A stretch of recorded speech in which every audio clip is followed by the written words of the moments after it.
Hi. So people have been asking for a studio tour, and I've cleaned things up enough that I can actually do that, and I've set up everything pretty much. I still have a couple more things, but is it good enough?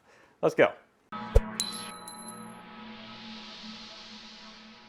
So this is my normal cheap Harbor Freight workbench that I've modified into a jeweler's bench, as you've probably seen in most of my videos. As you can see, there's tons of holes in it for mounting stuff. I have that little control thing on the top and my ventilation stuff going over the top of it and down to the floor because it's not going out the window right now. This is a good work desk for someone on a budget because it's like $90 or $80 or something like that. So yeah, you could just get this whole thing and modify it to whatever you need, and that's it. You don't have to really worry about it. It can hold a lot of weight. I have more weight than you should on it, and it is bending, but I don't really care too much, and it seems to be holding it okay. It has two nice drawers to hold tons of stuff in.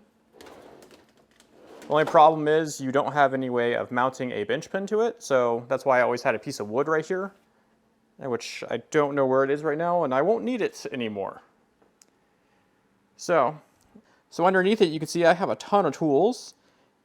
And I will be using a couple of these, like the tabletop kiln and the furnace, really soon, seeing that I need to do all of those casting videos like I've been talking about. You also notice I have a broken Fordham on top. That will be the next video, showing how to replace a broken cable, because that happens. And if we step back even more, I can't go too far back or I'll run into another table. But you can see, basically, this is how I would film my stuff, using a little arm like this, so I can move my camera around to wherever I need it to. And that's how I get most of my shots and everything.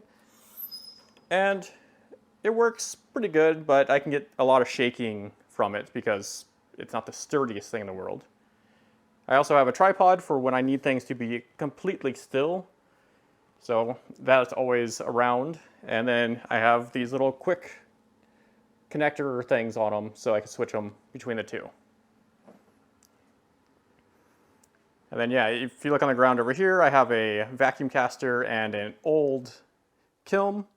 Both of them work. I don't know how to get the controls for that thing to work properly, but I will worry about that later and just use my other kiln for now. Then over here I have a vacuum caster that is going to be used in a upcoming video for all my casting, which I plan on doing a lot more of. And then over here is a new addition, which is an actual jeweler's workbench that I just got all set up and just got here a couple days ago.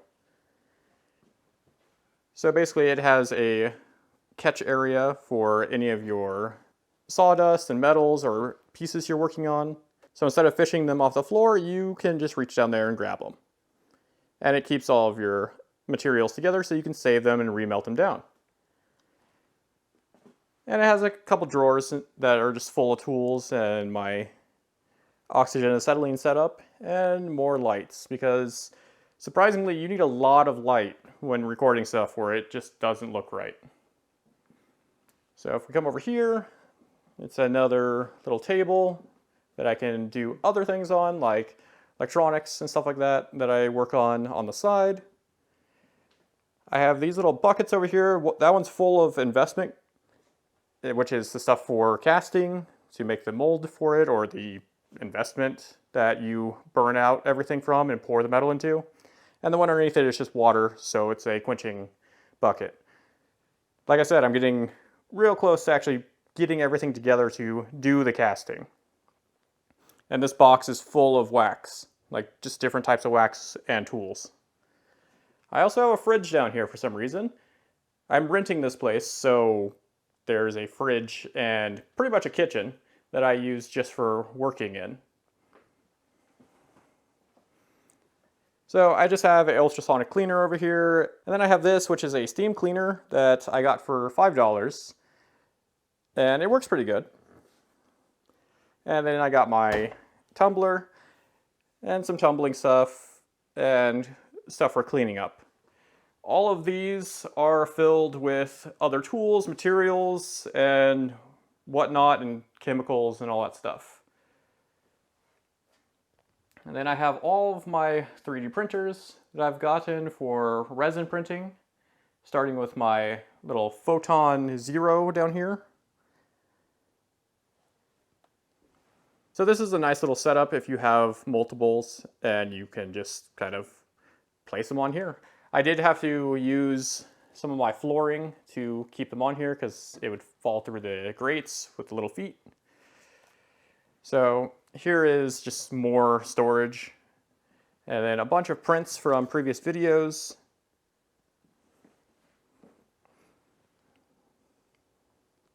And a little holder on my wall to hold the parts that go into the wash station for all that. So the entire floor in here is carpeted, and I put down this garage flooring stuff so I don't ruin the carpet and get stuff stuck in it and all that stuff. So that's what all of this is. So this little bench or rolly table thing, I've completely set up to just have all the heavy equipment on it and mounted it all down so I can use it when I actually need it instead of getting it out or not getting it out and not using them, because they make the things a lot easier, but if they're not easy to get to, then you just don't want to deal with it usually. And the bottom of this has a ton more stuff. Try to make it as easy as possible to see and get to everything that I need. And this thing rolls around so I can pull it around anywhere I need it to. And if we come over here, there's my spare computer from all the parts that I've had over the years after upgrading. And then here's my main editing computer that I use for everything and making all the videos. So I have a little drawing tablet here that I use for touching up thumbnails and pictures and stuff like that.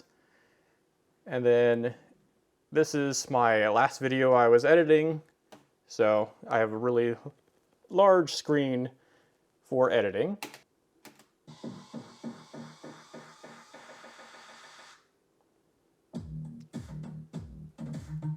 So you can see on here all of my cuts and everything that I do to just make that one video. And that's why I got the longer screen, so I can work all the way across. So I also have this little drone over here that I got that I want to use for some B-roll and stuff like that. And it just snowed today, so hopefully tomorrow I can take it out and get some nice shots to put into a video. Maybe even this one if that works out. I have this just black and white printer. It's good for printing patterns and stuff like that if you need to, or bigger patterns. But mostly I use this label maker for printing labels for one, and printing patterns, and then just sticking them onto whatever. And this is just a normal mailing scale, because I do ship things, so I have to be able to weigh them out. And the most important part is the dog down here, which I don't know if he's going to wake up.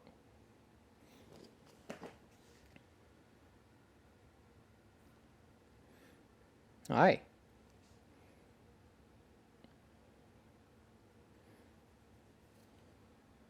Your paw? Good boy.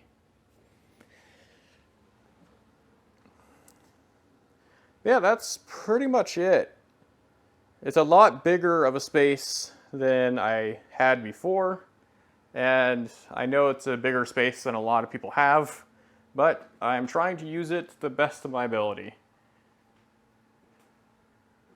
So if you have any questions or comments about anything or suggestions on better ways I could set this up to make my workflow just a little bit better, let me know. And thanks for watching, and I'll see you guys next time.